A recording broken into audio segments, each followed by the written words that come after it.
देखिए, एक बड़ी खबर है। स्वामी प्रसाद मौर्य और 3 विधायकों के इस्तीफे के बाद बीजेपी हरकत में है। बीजेपी आला कमान हरकत में है और नाराज हुए कुछ विधायकों को मनाने की कोशिश भी तेज हो गई है। दारा सिंह चौहान और धर्म सिंह सैनी से आला कमान ने बात की है। गृह मंत्री अमित शाह से दारा सिंह चौहान और धर्म सिंह सैनी ने भी बात की है और दोनों नेता आज केंद्रीय नेतृत्व से मिलने आ सकते हैं दिल्ली। तो देखिए, लखनऊ से लेकर दिल्ली तक हलचल है। आमोद राय हमारे साथ, हमारे राजनीतिक संपादक जुड़े हुए। आमोद, लखनऊ फेल हुआ तो दिल्ली ने कमान संभाल ली क्या?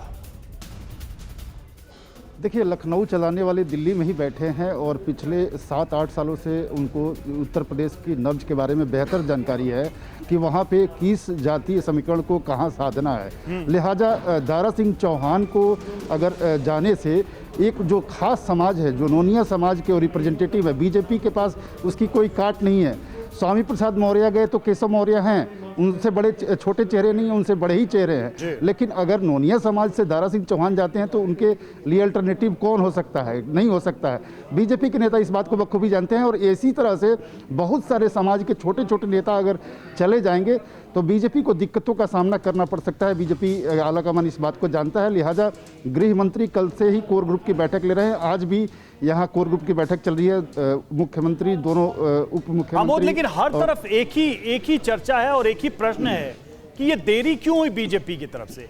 ये पूरा माइक्रो मैनेजमेंट अमित शाह बहुत अच्छे से करते रहे उत्तर प्रदेश में।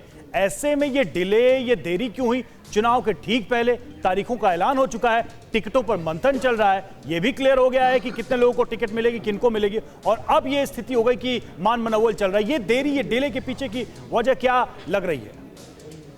देखिए, बीजेपी की जो जहाँ तक बात है, बीजेपी में एक और बात आपको समझना होगा कि बीजेपी में आप आ तो सकते हैं और यहाँ राजनीति भी कर सकते हैं, लेकिन अपने टर्म पे राजनीति अगर आप करना चाहेंगे तो उसमें दिक्कतें होती हैं। यही काम स्वामी प्रसाद मौर्य के साथ भी हुआ।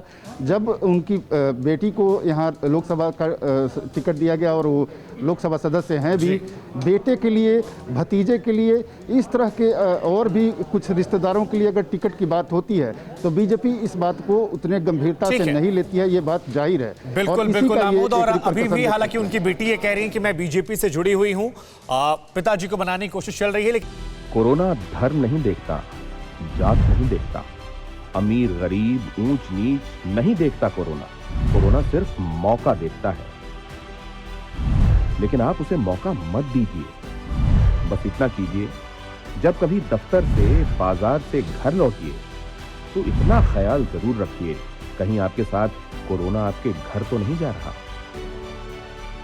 भूलिए मत, कोरोना अभी जिंदा है।